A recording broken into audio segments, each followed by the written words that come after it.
This is the setup that I'm going to be using in the park, but I've set it up in someone's garden.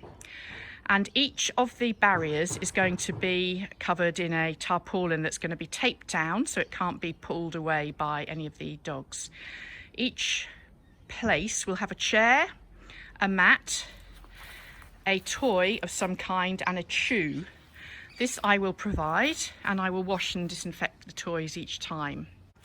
Each one is designed so the people can see me and the dogs can be with each owner, and I can see each dog, but the dogs can't see others.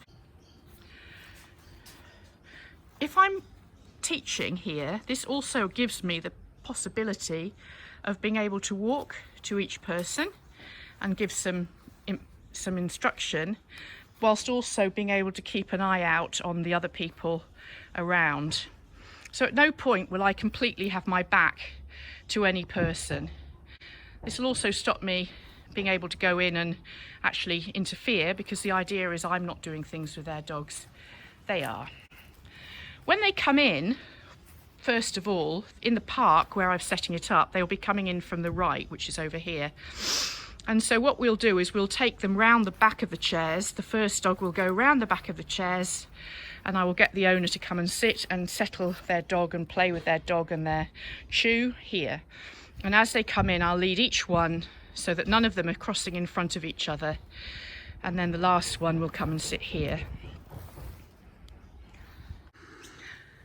So it's extremely good that I had to set this up in good time, because what I realised was my original plan had been to put these bits of barrier up and then cover them with towels or something like that. But then when I actually did it, I realised that the dogs would, of course, immediately get hold of the towels and rip them off.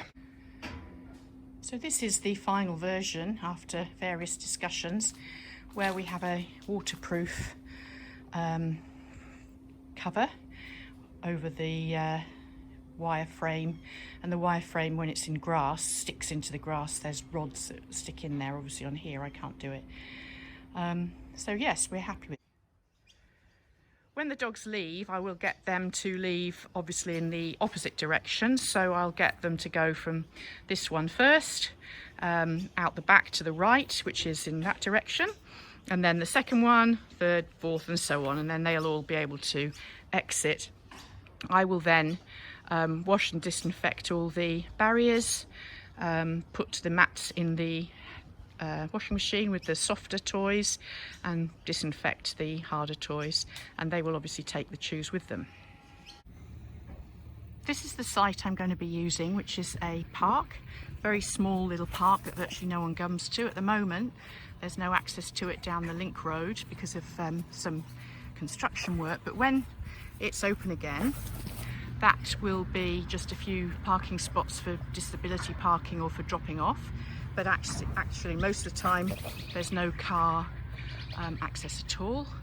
So it's very rarely accessed, this, because it's actually directly on the water, as you can see.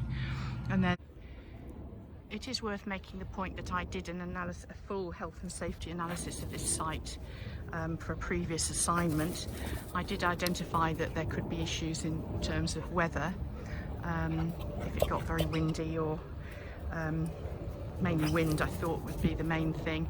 Obviously it couldn't be done in the middle of the day because of heat, but I will bring water down with me, so people have got water.